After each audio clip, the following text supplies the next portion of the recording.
നമസ്കാരം. ഞാൻ മൊയ്തീൻ ഷാ വിഷനിലേക്ക് സ്വാഗതം. ബഹുമാനിയെ, ഇന്ന് എറണാകുളം ജില്ലയിൽ ഇന്നലെ ഇന്നുമായി 2 പ്രബല രാഷ്ട്രീയ നേതാക്കളാണ് മരണപ്പെട്ടത്. ഇന്നലെ അന്തരിച്ച കുരുവിള സാറും ഇന്നത്തെ ധനപാൽ സാർ. 2 പേരും രാഷ്ട്രീയത്തിൽ മാന്യന്മാരായ പ്രവർത്തകരായിരുന്നു. അതുപോലെ എല്ലാവർക്കും അത്രയും മാന്യത കിട്ടില്ല. അപ്പോൾ ഇവരെല്ലാം ആത്മാവിനും നിത്യശാന്തി ചെയ്തുകൊണ്ട് നമുക്ക് വിഷയത്തിൽ കിടക്കും. ഈ ധനപാൽ സാറ് 2014 തൃശ്ശൂർ മത്സരിക്കുമ്പോൾ അദ്ദേഹത്തിനെതിരെ ഞാൻ ജനതാദൾ യുവിൻ്റെ സ്ഥാനാർത്ഥിയായിട്ട് മത്സരിക്കേണ്ടായിരുന്നു. അന്ന് ചാലക്കുടിയിൽ നിന്ന് ജയിച്ച സാറിനെ തൃശ്ശൂർക്ക് ഇട്ട് അവിടുന്ന് PC ചാക്കോക്ക് ജയിക്കാൻ വേണ്ടി ചാലക്കുടി കൊണ്ടുപോയിട്ട് 2 പേരും തോൽപ്പിച്ചിരുന്നു. അപ്പോൾ ചരട് വലിക്കാൻ ധനപാൽ സാറിന് കോൺഗ്രസ്സിൽ അത്ര ശക്തമായ വിഭാഗം ഉണ്ടായില്ല. അതിനുവേണ്ടി അദ്ദേഹത്തെ എല്ലാ കാലത്തും ഒതുക്കലായിരുന്നു. എന്തുകൊണ്ടാണ് അദ്ദേഹം കഴിഞ്ഞപ്പോൾ സന്തോഷമായിട്ട് കഴിയും. കുരുവിള സാർ, ഞാനിപ്പോൾ വേറൊരു ഫലരൂപയുടെ കാര്യം പറയാം. ശ്രദ്ധിക്കുക. അതായത് കല്യാണം മുടക്കിയാളെ നല്ല ഇടിക്കുന്ന ഒരു നോട്ടീസ് കാണിച്ചിരുന്നത്. കല്യാണം മുടക്കിയാൽ നല്ല ഇടിക്കുന്നു. അങ്ങനെ ഒരു സിസ്റ്റം ഉണ്ട്, ഇല്ലെന്ന് ഞാൻ പറയുന്നില്ല. പക്ഷെ ഇവിടെ വിഷയം അതല്ലതേ. ഞാൻ പല വയലോപ്പിളി സീരമ്പരം പറഞ്ഞ് എന്തുകൊണ്ട് ആന വേണ്ടോടി എന്ന് പറഞ്ഞ പോലെ എന്തുകൊണ്ട് കല്യാണം മുടക്കിയത്? ഒരു ആൾ പറഞ്ഞാൽ മാത്രം മുടക്കാനുള്ളൂ ഈ പെണ്ണിൻ്റെയും ചെറുക്കൻ്റെയും വീട്ടുകാർ. മഹാവിഡ്ഢികളെ. ഏതോ ഒരു തൻ പറഞ്ഞു അത് കേട്ട് കല്യാണം മുടക്കി അല്ലെങ്കിൽ മുടക്കാൻ ശ്രമിച്ചു എന്ന് പറഞ്ഞ് എങ്ങനെ വിശ്വസിക്കാൻ പറ്റും ഈ യുഗത്തിൽ? എൻ്റെ ഒരു സ്നേഹിതനുണ്ടായിരുന്നു. അദ്ദേഹം കാലി ഭാഗത്ത് കല്യാണം ആലോചിച്ച് നിശ്ചയമൊക്കെ കഴിഞ്ഞ സമയത്താണ് അവിടുന്ന് 2 പേര് വന്ന് കാറ് വിളിച്ച്, അന്ന് അംബാസഡർ കാർ വിളിച്ചു. പറഞ്ഞതിൻ്റെ 74 പറഞ്ഞത്. അപ്പോൾ അന്വേഷിച്ച് വന്നപ്പോൾ അദ്ദേഹം അവിടെ ഇല്ല, അദ്ദേഹം പെരുമ്പാവൂർ പോയിക്കണം. അവിടെ അന്വേഷിച്ച് പിടിച്ചെങ്ങനെ കേട്ട് പറഞ്ഞ് നിങ്ങളിങ്ങനെ കല്യാണം കഴിക്കാതിരിക്കുകയാണ്, നിശ്ചയം കഴിഞ്ഞല്ലോ. ആ പെണ്ണ് കണ്ണ് കാഴ്ചയില്ലാത്ത ആളാണ്. അപ്പോൾ ഈ എൻ്റെ സുഹൃത്തിൻ്റെ ചിന്ത പോയത്, അയാൾ അല്പം മനഃശാസ്ത്ര വിദ്യാർത്ഥിയാണ്. അത് ചിന്ത പോയത് ഒരു പരിചയമില്ലാത്ത എന്നാൽ സ്ഥിര പരിചയമുള്ള നാട്ടുകാർക്ക് വേണ്ടി എന്നെ സഹായിക്കുമ്പോൾ അത് നല്ല ഉദ്ദേശമല്ലല്ലോ എന്ന് അയാൾക്ക് ആ സാധാരണ മനസ്സിലായി. അപ്പോൾ അയാൾ പറഞ്ഞതറിയോ, ശരി അത് ഞങ്ങൾക്കറിയാം, വേറെ വല്ലതും പറയാനെന്ന് വെച്ചു. ഇല്ലയെന്ന് പറഞ്ഞ് പോയി ചെയ്ത് കല്യാണം കഴിച്ചു. കല്യാണം കുഴപ്പമില്ല. അപ്പോൾ നിങ്ങൾ കല്യാണം ഒരു സ്ഥലത്ത് ആലോചിക്കുമ്പോൾ ആ കല്യാണ ചെറുക്കൻ്റെ വീട്ടുകാരെ കുറിച്ച് മോശം പറഞ്ഞ് അത് കേട്ട് മാത്രം വിശ്വസിക്കാറുള്ളൂ മലയാളികൾ. സത്യം അന്വേഷിക്കണം. സത്യം അന്വേഷിച്ച് ബോധ്യപ്പെടാത്ത ഒരു കാര്യം നിങ്ങൾ വിശ്വസിക്കരുതെന്ന് ബൈബിളും ഖുർആനും ഗീതയൊക്കെ പറയുന്നുണ്ട്. നിങ്ങൾ സത്യം അന്വേഷിക്കണം. സത്യമാണെങ്കിൽ അത് തീരുമാനം എടുക്കുകയും ചെയ്യണം, തെറ്റില്ല. അപ്പോൾ ഒരുത്തൻ പറയുന്ന വാക്ക് കേൾക്കാതെ അതിനെക്കുറിച്ച് നിങ്ങൾക്ക് അന്വേഷിക്കാം. ഒരു പരാതിയായിട്ട് വന്നു കഴിഞ്ഞാൽ നമ്മൾ അന്വേഷിക്കാൻ തെറ്റൊന്നുമില്ല. അങ്ങനെ നമ്മൾ അന്വേഷിച്ച് ബോധ്യപ്പെട്ട് ശേഷമേ തീരുമാനമെടുക്കുള്ളൂ. അല്ല അത് കേട്ടുകൊണ്ട് പിന്നെ ഇടയ്ക്ക് വെച്ച് മടങ്ങി പോകുന്ന ചില സിനിമയിൽ ഇടയ്ക്ക് മടങ്ങി പോകുന്നത് കാണിച്ചിട്ടുണ്ട്. അതും ബുദ്ധിയല്ല, യുക്തിയല്ല, തന്തമല്ല എന്ന് പറഞ്ഞുകൊണ്ട് ഞാൻ ആ വിഷയം നിർത്താണ്. മറ്റൊന്ന് അബ്ദുറഹ്മാൻ ഹാജിയാണ്, ഇബ്രാഹിം ഹാജി. 75 ലക്ഷം രൂപ നിക്ഷേപിച്ച ഒരു സൊസൈറ്റിയിലെ സുധീർ കുമാർ എന്ന് പറഞ്ഞിട്ട് കോഴിക്കോട് DCC സെക്രട്ടറി. അദ്ദേഹത്തെ വീട്ടിൽ പെട്രോൾ ഒഴിച്ച് അവസാനത്തിൽ മരിച്ചു. 75 പൊള്ളയിട്ട് മരിച്ചുപോയി. മനുഷ്യർക്കൊക്കെ ഏതാണ്ട് നമ്പൂരി പറഞ്ഞ പോലെ മത്സ്യങ്ങൾക്ക് ഭ്രാന്താണോ നൂലെ കൂടി കയറി വരാൻ എന്ന് പറഞ്ഞ പോലെ നമ്മുടെ മനുഷ്യർ ഇത്രയും മണ്ടന്മാരാണോ?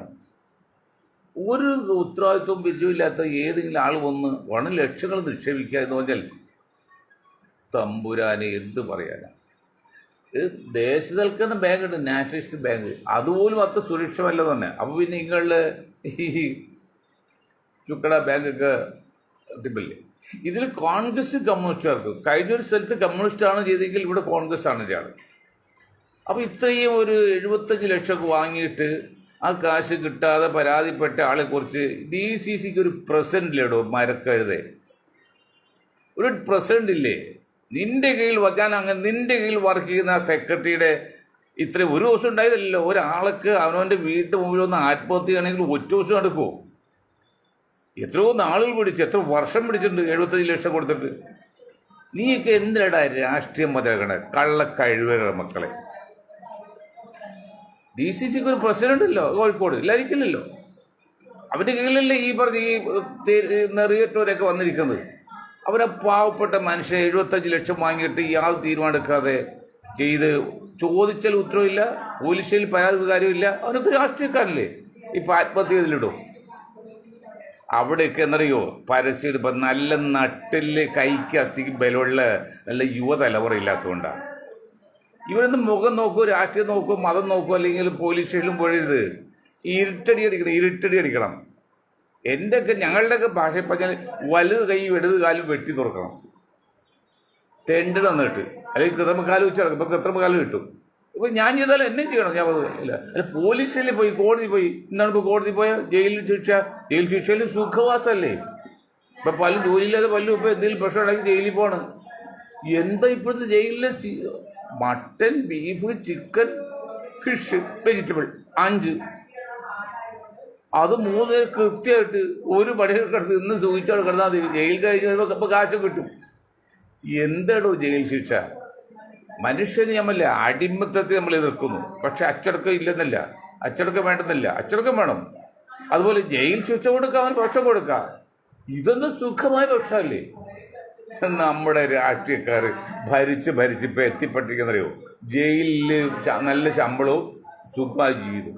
ഇന്ന് ആലപ്പുഴയിൽ ഒരു വയസ്സായ സ്ത്രീയെ ജീവനോടെ വെള്ളത്തിൽ കെട്ടി തൂക്കി ചത്തു പറഞ്ഞ ജീവനോട് ഇട്ടെന്നാ പറഞ്ഞപ്പോൾ അവനക്ക് എന്താ ചെയ്യാൻ പോകുന്നത്? അവനക്ക് എന്താ ചെയ്യാൻ പോകുന്നത്? ഒന്നുമില്ല, 10 11 ശിക്ഷിച്ച് സുഖമായ ഭക്ഷണം കൊടുക്കും, അല്ലെങ്കിൽ തൂക്കിയല്ലോ. അവനൊക്കെ ചെയ്യണല്ലോ ഇതുപോലെ 2 ഇടത് കൈയും വലത് കൈയും ഇടത് കാലും വെട്ടി തുറക്കണം, എന്നിട്ട് ഓപ്പണിൽ വിട്ടേക്കണം. അങ്ങനെ ഒരു 100 പേര് തെരുവിൽ നടക്കുമ്പോഴല്ലോ മറ്റവർക്ക് പാടാകും. എൻ്റെ അവസ്ഥ ഇതാണ്. അല്ല ജയിലിൽ കൊണ്ടുപോയിട്ട് 3 ചെലവ് കൊടുക്കല്ല, കൃത്യകാലം വയ്ക്കാൻ സമ്മതിക്കുകയും ചെയ്തത്. അങ്ങനെ ഈ നോട്ടികൾ ഇഴഞ്ഞ് കാര്യം അത് കഠിനമാണ്. പണ്ട് രാജാക്കന്മാരുടെ കാലത്ത് കൊലപ്പുള്ളികളെ ഈ ഇരുമ്പ് കൂട്ടുകൊണ്ട് കാട്ടിക്കൊണ്ട് കെട്ടി തൂക്കും മരത്തേൽ കഴുകനൊക്കെ വന്ന് ജീവനോടെ കൊത്തിപ്പറിച്ച് തിന്നും. വാസ്തവത്തിൽ സങ്കടം തോന്നുമെങ്കിൽ അങ്ങനെ ശിക്ഷ കൊടുക്കണം, അപ്പോഴേ അവർക്ക് പാഠം പിടിക്കുള്ളൂ. ഇതിപ്പോൾ ഇവനൊക്കെ എന്താ ചെയ്യുന്നപ്പോൾ കണ്ടില്ല, ആ പെണ്ണെ കൊന്ന കേസിനപ്പോൾ സുഖമായിട്ട് സിനിമാ നടനെ പോലെ ഇപ്പോൾ വന്ന് കണ്ടപ്പോൾ. എന്താണ് നമ്മുടെ മന്ത്രിമാർക്കും നമ്മുടെ നിയമത്തിനും എന്താ പറ്റിയത്? അവരെ കൊന്നാലൊരു പ്രശ്നം തീർന്നു, അപ്പം തീരും. പിന്നെ കൊല്ലരുത്, അവൻ അനുഭവിക്കണം. എന്തനുഭവിക്കണം? ഈ വലത് കൈയും ഇടത് കാലും വെട്ടിയിട്ട് കൃത്രിമ കാല് വഹിക്കാൻ സമ്മതിക്കാതെ തെരുവിലേക്ക് വിടണം. 10 100 പേരെ തെരുവിൽ കൂടി അഴിഞ്ഞെടുക്കുമ്പോൾ ഇപ്പോൾ സൗദി അറേബ്യയിലേക്ക് കട്ടുന്ന കൈവെട്ടാണ്. 10 ആൾ കൈവെട്ടി കാണുമ്പോൾ മറ്റുള്ളവർക്ക് പാടാകുന്നത് ഇതാണ് ശിക്ഷ എന്ന്. അതാണ് ശിക്ഷ. അല്പം അപരിഷ്കൃത എന്നൊക്കെ പറയും, പക്ഷെ അങ്ങനെ ചെയ്താലാണ്. ഒരിക്കൽ സൗദി അറേബ്യയിൽ രാജാവിനോട് ബ്രിട്ടീഷ് പത്രാധിപർ ചോദിച്ചേ, നിങ്ങളുടെ നാട്ടിൽ കൊലയാണല്ലോ, അത് കാര്യമൊരു പ്രാകൃത നിയമമല്ലേ? സമ്മതിച്ചു. പക്ഷെ ഞങ്ങളുടെ നാട്ടിൽ കൊല്ലത്ത് 4 കൊല നടക്കുന്നത് സൗദി അറേബ്യയിൽ. ഇന്ത്യയുടെ 3 ഭാഗമുണ്ട്, ജനസംഖ്യ കേരളത്തിൽ 3 പോലും ഇല്ല. പക്ഷെ ആ ബ്രിട്ടൻ ചോദിക്കുകയാണ്, നിങ്ങളുടെ നാട്ടിൽ ഒരു മണിക്കൂറിൽ 2 കൊലപാതകം നടക്കുന്നുണ്ട്, വെടിവെപ്പുണ്ട് 1 മണിക്കൂറിൽ. അപ്പോൾ എന്താണ്? ശിക്ഷയില്ല. ഇവിടെ ശിക്ഷയുണ്ട്, അങ്ങനെ തന്നെ കൊടുക്കണം. അത് തന്നെ മര്യാദ. അതായത് ഇത്രയും തെറ്റ് ചെയ്ത് എല്ലാം മനസ്സിലാക്കി കഴിഞ്ഞാൽ അവനെ വെട്ടിക്കൊല്ലുന്നത് പരസ്യമായിട്ടാണ്, പരമാവധി ആൾക്കൂട്ടിയാണ്. നമ്മുടെ ഇവിടെ തൂക്കിക്കൊല്ലുന്ന എങ്ങനെ? വെളുപ്പിൽ അവൻ പോലും അറിയാതെ വെളുപ്പം കാലത്ത് കൊണ്ട് ഈ കഴുത്തിൽ ഉറയിട്ടാണ് അത് കൊല്ലുന്നത്. അങ്ങനെ ഒന്നും ആരും അറിയുന്നത്? ഇത് എന്താ വെച്ചാൽ എന്തിനാണ് ശിക്ഷ കൊടുക്കുന്നത്? മറ്റുള്ളവർക്ക് പാടാകാൻ വേണ്ടിയാണ്. അങ്ങനെ ശിക്ഷ കണ്ട് മറ്റുള്ളവരോട് പാഠം പഠിക്കണം, മറ്റുള്ളവർക്ക് ഓർമ്മ വേണം. അതാ ചെയ്യേണ്ടത്. ഇപ്പോൾ ആലപ്പുഴയിൽ ഒരു വയോവൃദ്ധയെ കെട്ടി തൂക്കി കട്ടെടുത്തേക്ക് പറഞ്ഞത്, അവരൊക്കെ എന്താ ശിക്ഷ കൊടുക്കുന്നത്? നമ്മുടെ കോടതി കൂടിയ 12 വർഷത്തേക്ക് ശിക്ഷിക്കും, അല്ലെങ്കിൽ ഇരട്ട ജീവപര്യന്തം, അല്ലെങ്കിൽ അവസരം തൂക്കിക്കൊല്ലും നടക്കുന്നില്ല ഇപ്പോൾ. കൊല വല്ലെന്നല്ല.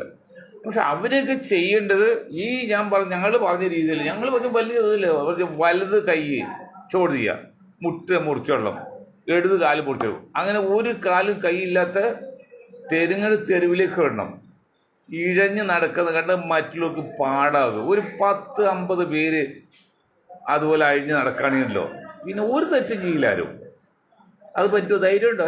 അപ്പോൾ വലിയ പരിഷ്കാരക്ക് മോശമാണ്, അപരിഷ്കൃതമാണ് എന്നൊക്കെ പറയും. ഇത് കാണുമ്പോൾ സഹിക്കാൻ പറ്റില്ലത്. ഇത് കഴിഞ്ഞ പ്രാവശ്യം സഖാക്കളുടെ ബാഗിലാണ് ഇതെങ്കിൽ ഇപ്പോൾ കോൺഗ്രസ് ബാഗ്. ഞാൻ വീണ്ടും പറയും, ഈ സഖാക്കൾ ഉൾപ്പെടെ കോൺഗ്രസ് ഉൾപ്പെടെ നിങ്ങളൊന്നും അറിഞ്ഞില്ലേ നിങ്ങളുടെ ബാങ്ക് നടന്ന അഴിമതിയെക്കുറിച്ചും അടുത്ത് നിങ്ങൾ എന്ത് സമാധാനം ചെയ്തു? അവിടെയാണ് പ്രശ്നം. കുട്ടികളുണ്ട്. അതുപോലെ ഇപ്പം നമ്മൾ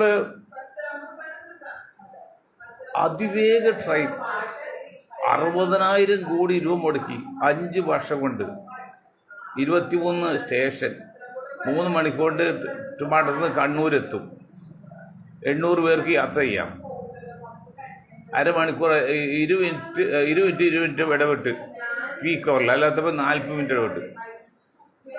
നല്ലത് തന്നെ, ഒന്നും മോശമല്ല. വിഷം വരെ മനുഷ്യ ആവശ്യമാണ് സൃഷ്ടിച്ചത്. അപ്പം മനുഷ്യ ആവശ്യമാത്ത ഒരു കാര്യവും ദൈവം സൃഷ്ടിച്ചിട്ടില്ല. പക്ഷെ അത് രീതി അനുസരിച്ച് ഉപയോഗിക്കണമെന്നുള്ളൂ. അപ്പോൾ ഇതൊക്കെ അതിവേഗ റെയിൽ നല്ലതാണ്. അതുപോലെ കെ റെയിൽ വന്നല്ലോ. കെ റെയിലും കാലഘട്ടത്തിന് ആവശ്യമായിരുന്നു. പക്ഷെ എന്താണ്, ധിക്കാരിയായ അഹങ്കാരിയായ അന്തസ്സില്ലാത്ത മുഖ്യമന്ത്രി ധാർഷ്ട്യം കാണിച്ചു.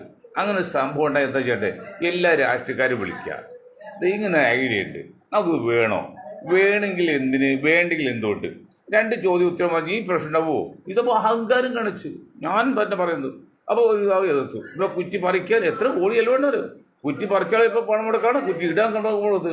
ഇവന്മാരൊക്കെ വീട്ടിൽ വന്നതല്ലോ, സർക്കാരിൻ്റെ പണമല്ലേ. അപ്പോൾ ഇത് 60,000 കോടി മുടക്കി 5 വർഷമാണ്. ശ്രീധരൻ മാഷാണ് ചാർജ് ഏൽപ്പിച്ച്. മരണപ്പോൾ ആർക്കും ആകാം, എങ്കിലും ഇത്രയോ വയസ്സ് 90 ചില വയസ്സുള്ള ആളാണ്. ഓടിപ്പാഞ്ഞ് നടന്നതൊക്കെ ശരിയാക്കി ഏത് കാലത്ത് വരാനതൊക്കെ. അതിനേക്കാൾ നമുക്ക് വളരെ അത്യാവശ്യമുള്ള കാര്യം പറഞ്ഞുതരാം നിങ്ങൾക്ക്. ഞാൻ ലാലു പ്രസാദ് യാദവിൻ്റെ റെയിൽവേ മന്ത്രിയായിരിക്കുമ്പോഴേ കുറച്ച് 4-5 വർഷം റെയിൽവേയായിട്ട് ബന്ധമുള്ളത്. നമുക്ക് വേണ്ട അതിവേഗ ട്രെയിൻ അല്ല വേണ്ടത്. നമുക്ക് ചുരുക്കി പറഞ്ഞാൽ മംഗലാപുരത്ത് നിന്ന് ട്രിവാൻഡ്രത്തേക്ക് ഇരട്ടപ്പാത, അത് വളവ് നിവൃത്തി. ഇപ്പം നിങ്ങൾ ആലോചിച്ച് നോക്കി, തൃശ്ശൂരിൽ നിന്ന് പുറപ്പെടുന്ന തീവണ്ടി ഇരിങ്ങാലക്കുഴ വഴി, ചാലക്കുടി വഴി, എടപ്പള്ളി വഴി, പിന്നെ പച്ചാളം പടതല വഴിയാണ് എറണാകുളത്ത് പോകുന്നത്. അത് ഞങ്ങൾ പറഞ്ഞു കളമശ്ശേരിയിൽ നിന്ന് ബൈപ്പാസ് റെയിൽവേ ലൈൻ വേണം. ബൈപ്പാസ് റോഡ് മാത്രമല്ല, റെയിൽവേ ലൈനും.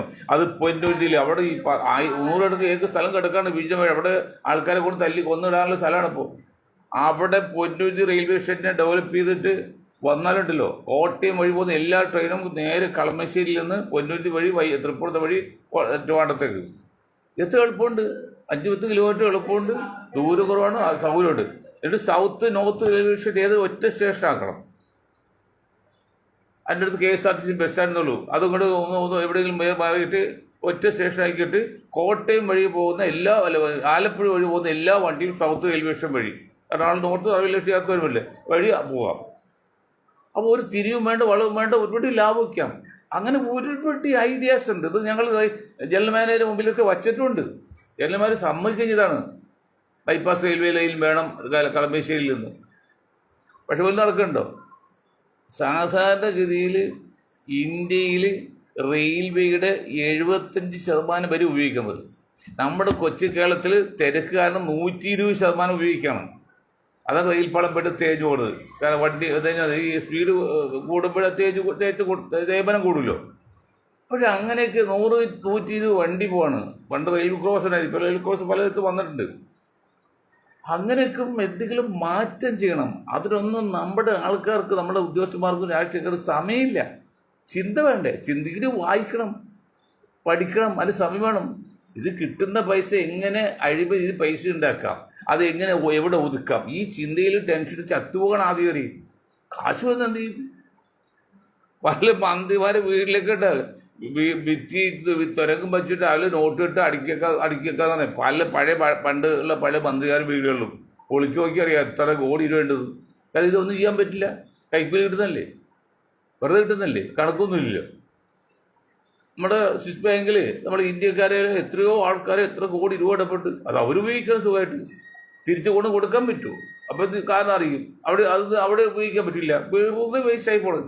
എന്നിട്ടാണ് ഇന്ത്യ കേരളത്തിൽ ജനകോടികൾ നരകിക്കുന്നത്. പട്ടിണി കിടന്നും വിലവർദ്ധനം കൊണ്ട്. ഇപ്പോൾ ചായക്ക് വില ഇല്ല, പെട്രോളിനൊക്കെ കിട്ടിയത് 5-10% പക്ഷേ സാധനങ്ങൾക്കെല്ലാം 50% കൂട്ടി. 10 ചായ 15 രൂപയായി. മിണ്ടാൻ പറ്റുമോ?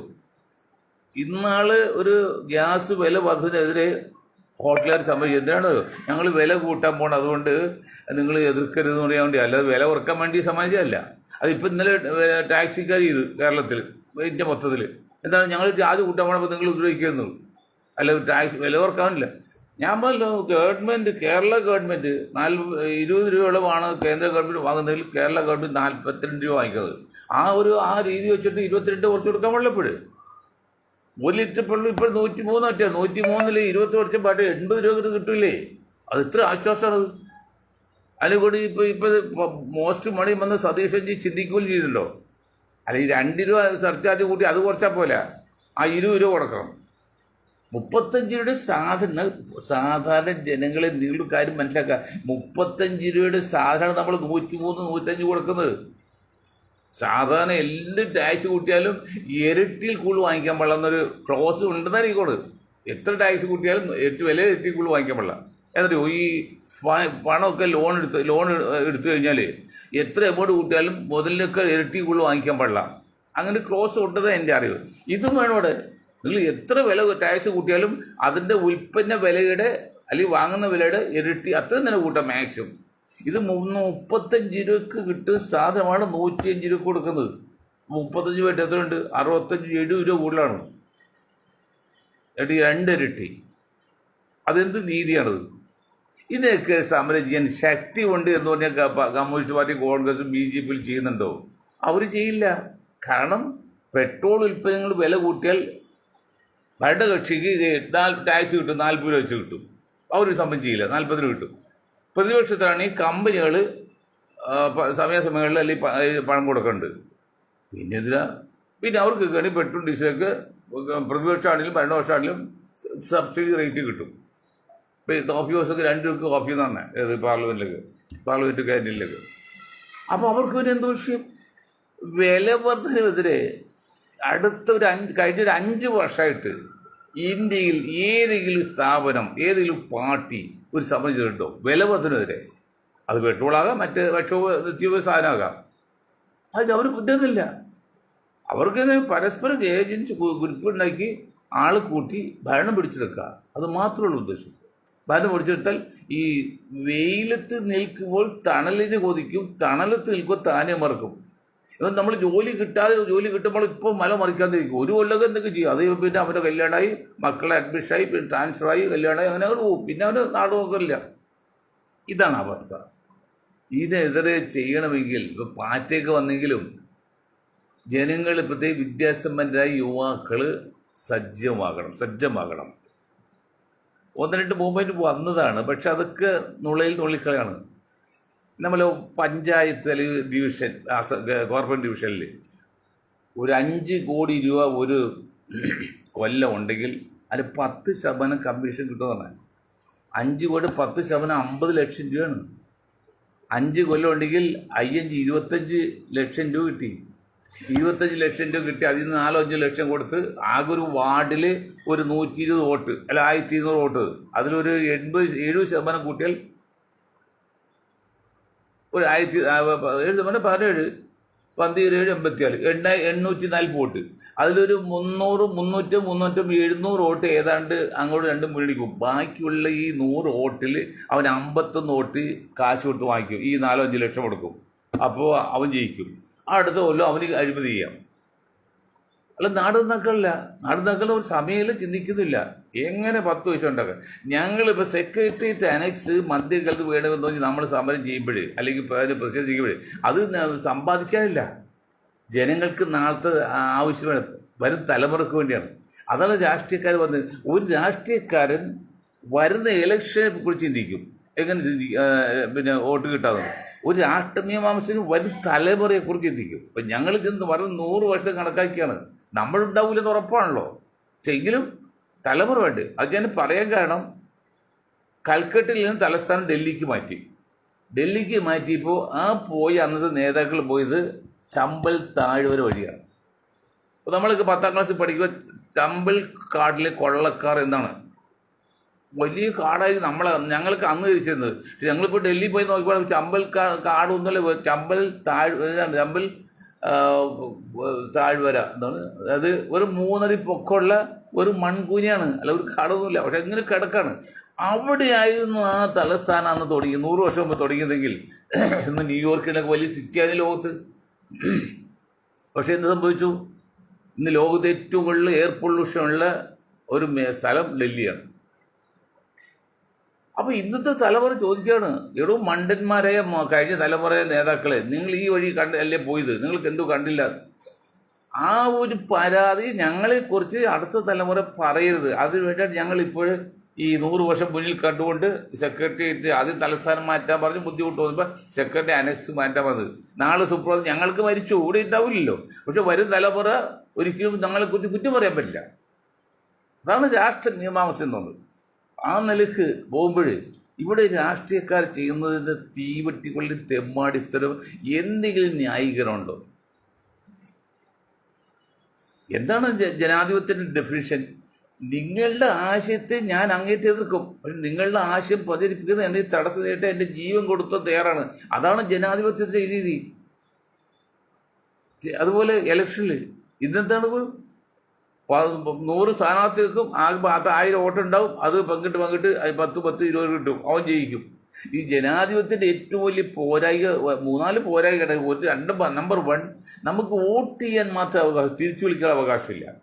മറ്റൊന്ന് ഭൂരിപക്ഷത്തിന് അവിടെ സ്ഥാനം. ഭൂരിപക്ഷം പറഞ്ഞത് എപ്പോഴും എല്ലാ സമയത്തും ശരിയായിരിക്കുന്നില്ല. ഇനി മറ്റൊരു അപകടം, ഞാൻ നിങ്ങൾക്ക് എളുപ്പം മനസ്സിലാക്കേണ്ട, ഒരു വാർഡിൽ അതുപോലെ 1000 വോട്ടുണ്ട്, ആകെ 3 വോട്ട് ചെയ്തോളൂ നയിക്കുക, 2 വോട്ട് കിട്ടി അവിടെ ജയിക്കുകയാണ്. അതുകൊണ്ടാണ് ഞങ്ങൾ പറഞ്ഞത് ആകെയുള്ള വോട്ടർമാരിൽ ഒരു 80% ചെയ്തിരിക്കണം. അതിൽ 51% വോട്ട് കിട്ടിയത് മാത്രമേ ജയിച്ച് പ്രഖ്യാപിക്കാവൂ. അങ്ങനെ തൊട്ട് നോക്കി ആയിട്ട് ബാലറ്റ് പേപ്പർ വെച്ച് തുടങ്ങി നോക്കി, ഒരു പ്രശ്നം ഉണ്ടാവില്ല. അവർ 2 സ്ഥാനാർത്ഥികളുടെ 3-ാമത് ഉണ്ടാവില്ല, ഉണ്ടായിട്ട് കാര്യമില്ല, ജയിക്കില്ല.